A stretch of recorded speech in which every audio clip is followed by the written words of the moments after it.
उम्मीद, सुनो बहू जी माँ जी, ये मैं क्या देख रही हूँ। इस बार मैंने कहा था कि टीना को सोने की चैन दिला देना, पर तुमने तो उसे पहले दिलाई है।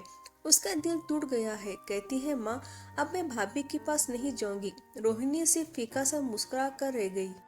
क्या कहे और सास को कौन समझाए कि पति ने ही मना कर दिया था कि जब उसकी शादी होगी तब दे देंगे सोने की चेन या हार, मगर अभी से क्या देंगे जबकि वो इकलौती ननंद है। ये सोचकर रोहिणी कभी अंगूठी, कभी कानों की बालियां और मन पसंदीदा कपड़े, जीन्स वगैरह खुद के पैसों से खरीद कर ननंद को चोरी से देती आई है, वो भी अपने पति को बिना बताए। इस बार भी भाई की शादी है भाभी, मुझे लहंगा चाहिए, चहकते हुए ननंद ने मांगी तो रोहिणी ने खुशी से उसकी फरमाइश को पूरी की।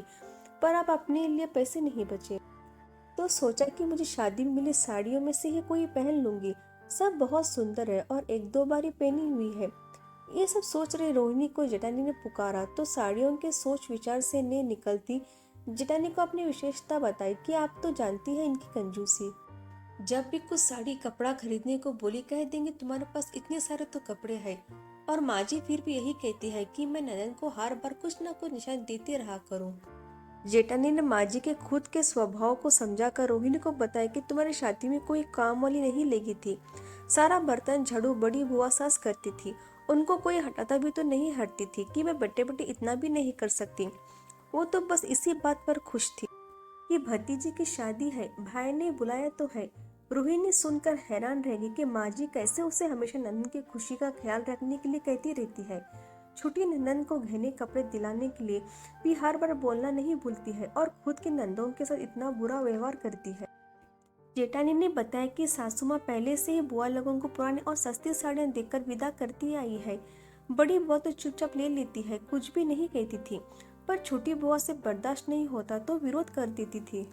और जब भी माँ जी की बहनें आती है या भाई भाभी आते हैं, माँ जी बढ़ चढ़कर शॉपिंग करवाती है, एक से एक साड़ियाँ कपड़े खरीद कर उनको देती है, उन्हें खूब घुमाने ले जाती है। पर जैसे सुनती है नंदी ससुराल से आ रही है, मुंह फुलाकर बैठ जाती है।